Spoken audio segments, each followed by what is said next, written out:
just going to our regular Q&A cadence. Yeah, first I want to thank everybody for coming and being patient. It's taken a little while here. We had, one in the queue, so, it's all over. But I was just going to kind of run down what we've done, and then we can take it from there. So we got Nikita Ahochuk from San Jose for a 2024 fifth-round pick. It's a young player we really like, but I'll talk about him later. And then earlier this afternoon, we also were able to get Kevin Rooney signed to a one-year deal. So to be able to get him back, Kevin, it's been a little bit of a tough year with the injury, but to have him back has been, is a big plus for us. We made a trade yesterday with Riley Demonani, and then for Emilio Pettersson. And we just thought with our position right now, with what we have in the organization, a center for a winger made sense for us. Brad Pascal and his staff and the scouts and myself, we all felt like this is something we could do to add some more depth at center. So that was a positive thing for us. Probably the bigger one that we haven't discussed was the trade of Noah Hanifin.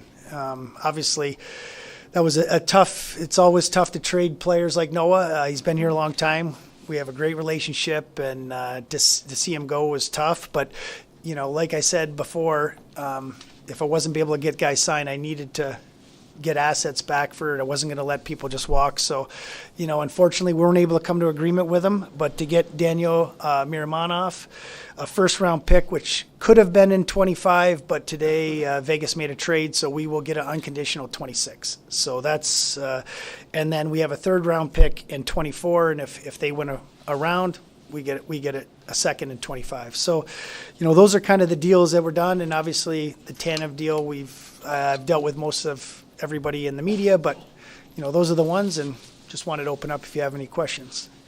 Okay, let's start. If I could just take you back, you just touched on it, but take you back to the Gaudreau departure and how that kind of galvanized your approach with those 5 high-profile guys you inherited when you took over the GM role, and how that kind of that influenced you in terms of how you were going to handle those big 5 tickets. Can you speak to that? For sure, but it wasn't just Gaudreau. It was, Brody left, Giordano left. There was more. I mean, it kind of, as I think back over time, that was the most recent that made me think, if I can't get things done, we have to kind of regroup and move forward. We're going to have to get assets for people. And even if you're in a situation where maybe right now, hey, we're battling for the playoffs, but to be able to get assets, to kind of regroup, we had to do it. To let those guys go just didn't make any sense. And, even though we wanted to get Johnny signed, I think we thought we were going to, and then when we didn't, it does hurt not to have anything back for him. How did your sort of goals and planning for those players evolve as the last 10 months since you were promoted sort of happened? Yeah, well, I'm glad you say that. People think it's been the last month or two, but really it's been the summer. And, as a group, we've been working together. We've been trying to come up with a plan, what we felt were fair offers for the players. And, the one thing when you're unrestricted, it's your right. You can sign a contract or you don't have to sign a contract, and we wanted to do what we thought was fair by the players and that worked for us moving forward. And obviously we didn't come to terms with any of the guys. And I think as you move forward, we tried to get ahead of it earlier. So I kind of knew, where everybody stood. And then as it went along, and obviously Tyler Toffoli was the first one, and then Nikita, and then we kind of worked our way through. So, it's tough. All great players, all good people, and I wish them all the best. But again, I knew we had to do this for the organization and the franchise moving forward. You've seen the guys in the locker room continue to fight and continue to scrap to stay in this playoff picture, despite some really talented teammates getting moved away. How do you signal sort of the support of management to them in that fight right now when you've had to deal with guys who would have made that fight a little bit easier probably? It's amazing, this leadership group. I mean, our coaching staff, Michael Backlund and the whole group. I mean, it's Coleman, it's Huberdeau, it's Kadri. It's not just one person. I mean, it's Weegar, Markstrom.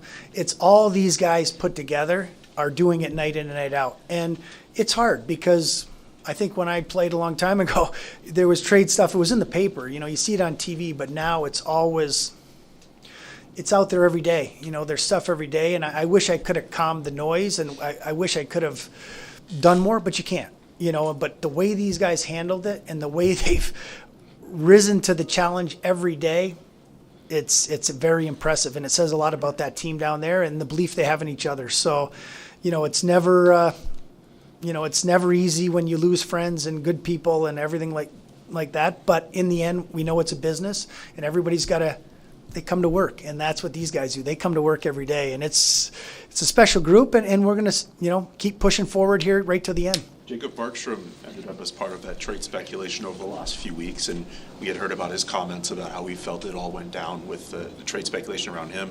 What can you say about him being in those trade conversations, and were you close to moving him at all at the deadline? Well, first, I'm not going to speculate on if we were moving him or if we weren't moving him. I mean, the bottom line is these are the guys I moved today, and the guys that are here now are part of the Calgary Flames moving forward. But it is hard. It's Jacob, but there's a lot of people they were talking about, and that's the thing. You wish it wasn't, because they have families. I know what it's like. It's very hard. It's an uncomfortable thing.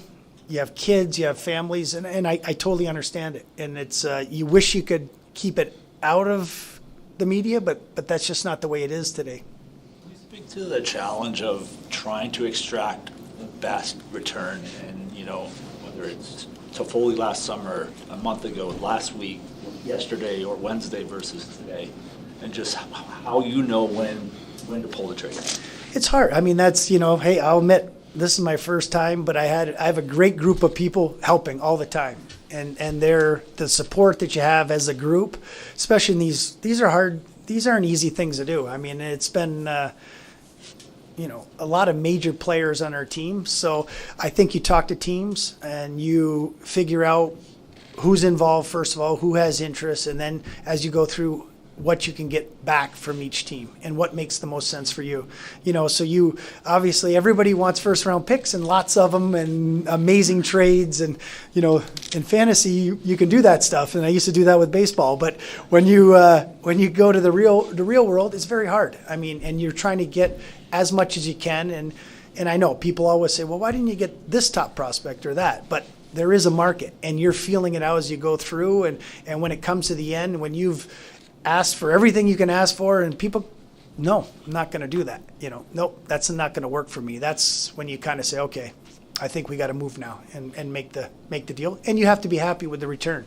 If you thought to wait right till the deadline today and you'd get a little bit more, but also you see the market wasn't quite there where everybody wants 2 or 3 or 4 first round picks for everybody. I mean, I get it. I'd like that too, but it's just that's not the way it works. If I can circle back on Jacob. Yeah. Is there a relationship to be patched up there, or are you comfortable with the way things are with Jacob and his happiness, I suppose, to be on this roster? Well, the one thing I know, Jacob's a competitor, and he cares about these guys. And as you've seen, I know there's been noise, but all he does is play well. All he does is play well. So Jacob and I are going to be fine. I'm obviously not on the road trip, but the one thing I know, he cares about this team, he cares about this organization, and he's going to be exactly what he's been, one of the best goalies in the league.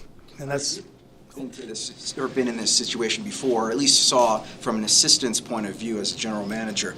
Now it's your position, the buck stops with you.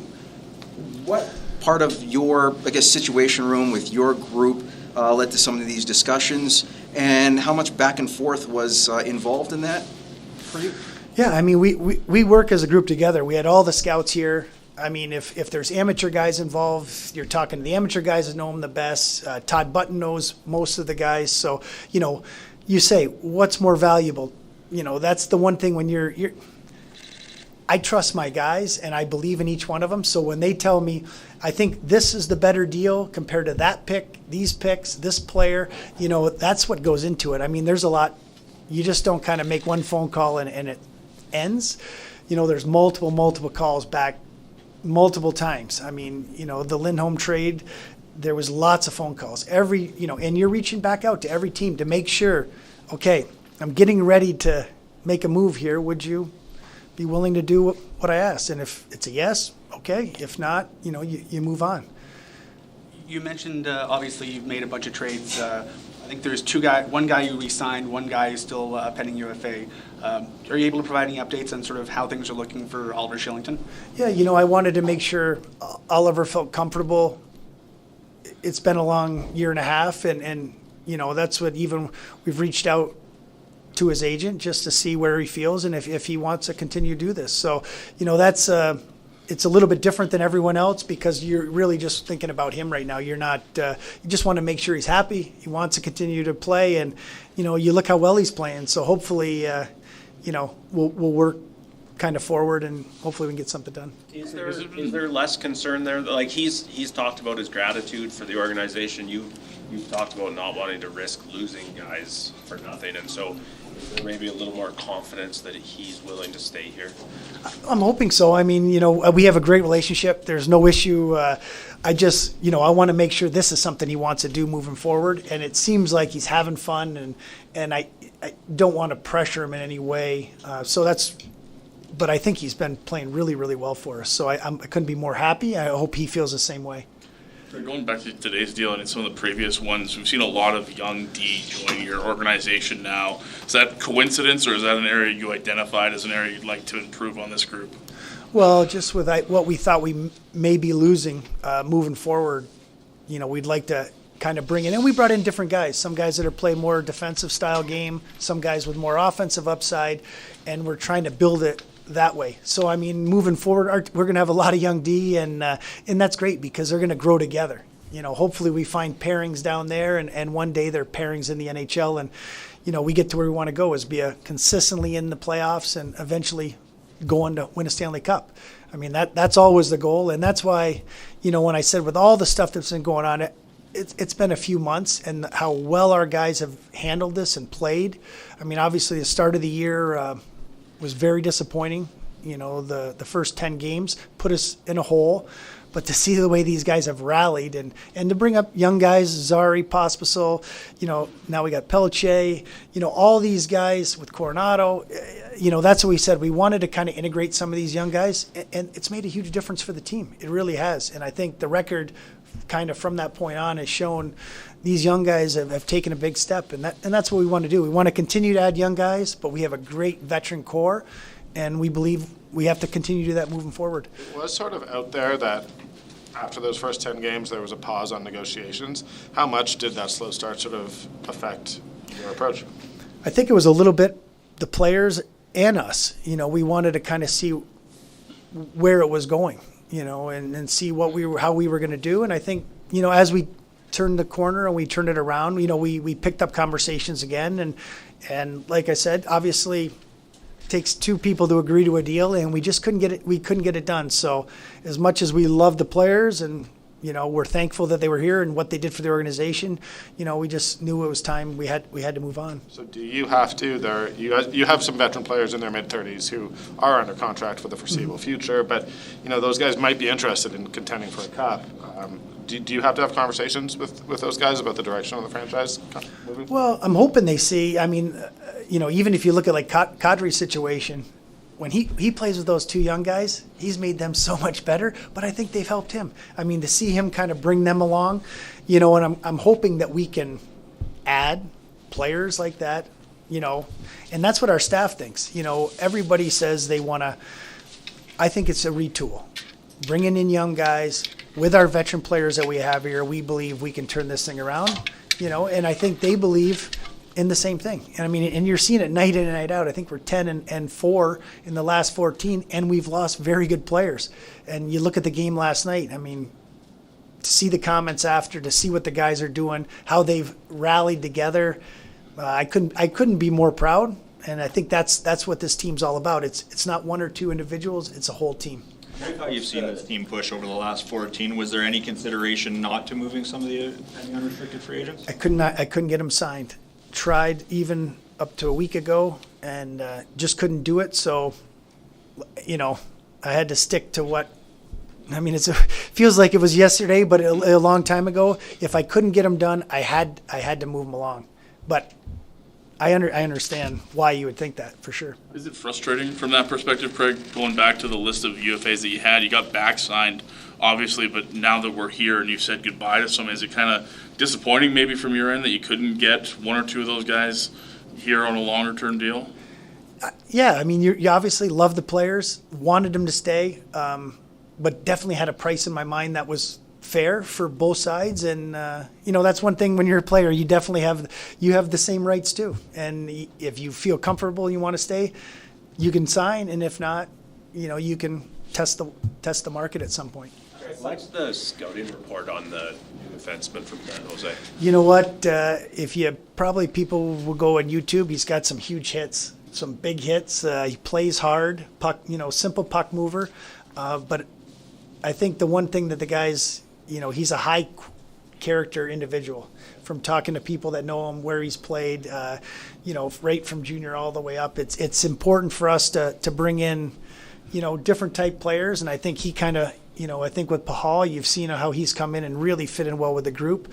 I think with Nikita, he's going to come in and bring another element like that too. Play hard, finish checks, moves well, good size, but a little bit different than, he's not an offensive defenseman, but he's going to be a guy, where Miramanov, I think, has some offensive upside where you've seen it in the American League.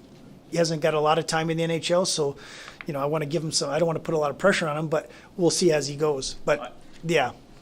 I always wondered what you guys do when you're in the queue. Is it watch YouTube highlights? Is that We watch a lot of video. They're up on the big screen like, once names come up as, you're talking about different players. When you're in there, you do watch a lot of video because you read the reports and you see what type of player they are. You hear the scouts say what they like about him, but it is nice to kind of watch the player, see what he is, see what they do well.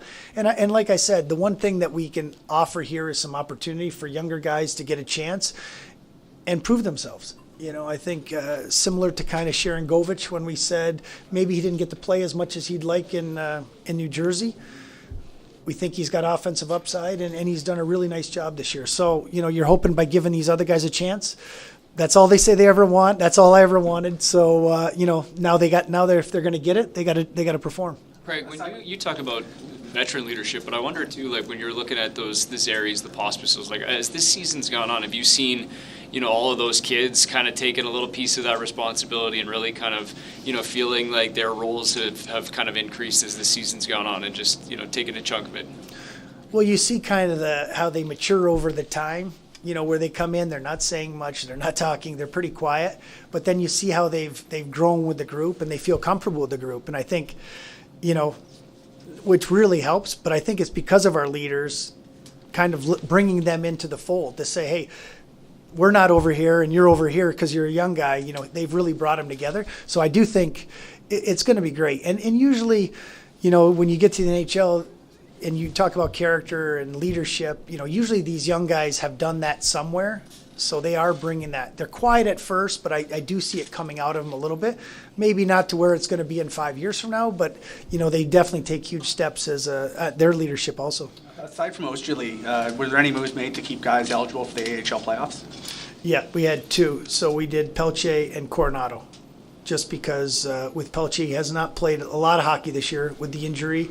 And with Matty, we want to, keep him going and keep him playing as much as you can. So we did it just in case to cover ourselves, but, they're going to be with the team tomorrow. Craig, how's your Russian? I know. I was like, I got to get a dictionary and get going. I don't know. It's, the one thing is, I just tell the scouts, identify the players for me, tell me who we want, and it's just, for whatever reason, it's the Russians have been guys we identified, and we feel like if we give them a chance. So I'm going to have to work on it, though. But Miramanov, when I spoke to him on the phone, His English is pretty his good. English is great. Like, I thought, hello? Is this? Okay, this is good. So, yeah, it's I got to work on my Russian for sure. Greg, I know last winter Kevin Rooney was kind of wondering, if his NHL opportunity had, evaporated a bit on him. Can you speak to what you've seen since he came back from shoulder surgery and why he deserves the success today? You know what? It came even before that with Kevin. He changed up his training. He went. I think he went to California this year. He decided to change it up. He didn't like the way he felt the year before. And he did an amazing job. Came in, he was in great shape. I mean, we were excited. The coaches were excited, right? And unfortunately, to miss Markstrom, he jumped over him and dislocated his shoulder and had surgery. And to see him work that whole time, him and Pelche together, I give Pelche credit too, but to have two guys that had the surgeries like one day apart, so to be able to kind of work together and push each other the whole time, Kevin did an amazing job, came back, and right now he's playing in kind of a fourth line role, but he's our first penalty kill with backs, and he's done a great job. He really has. He's kind of done what we thought he was going to do the year before, and couldn't be more happy with her, and he earned the extension for sure. Is that what happened? Sorry, is that what happened in practice? I just saw him go into the boards. He was trying to not collide with Markstrom. Yeah, he jumped over him kind of. He just wanted to miss him, jumped over him, and he just landed funny into the boards. It didn't look that bad, but sometimes it just doesn't take much. Couple of last questions. The first round pick from Vegas has been moved back here. I assume when that condition was included, you were anticipating it being a strong possibility. Yeah, they expressed that they had a deal that might go through at some point. So we just put a condition. If it didn't go through today, we would have been able to get the 25 tomorrow, or I think the 10th. Happy with it as a 26. Yeah, 26, and the one thing about the 26, there's no protections on it, and you just never know. That's one where it could be 1 or 32. You just don't know. So, it's just a little bit longer, but that gives us. We still have two first-round picks this year. Depending upon the Montreal pick, we'll at least have one pick in 25, and then two in 26. So. It's spread out. How satisfied are you with the draft capital you've been able to accumulate over these trades, and in particular with your first-round picks and the situation you have in 25? Well, yeah, I think the one thing, the picks, you don't know who they are yet or what they're going to be, but they also are if you want to make a move. I mean, I saw how hard it was to get first-round picks. So I think if you wanted to make trades, you want to help your team, if you can find a younger player that makes sense on a trade, maybe you do a player plus a first-round pick. It goes a long ways to get some real players that you feel like you want. So, I think that's one thing. I think it's as much as they're also a chip to be able to move, but they're also be able to make the pick. So, we'll see how they play out. They're kind of spread out, so we have few, but we're happy with the way kind of our draft board's filled up and gives our amateur scouts a ton of opportunities. Last question to Darren. Your 4 in-season trades, 3 in the division, all 4 in the conference. Just stepping back, what are you seeing in this kind of arms race in the West?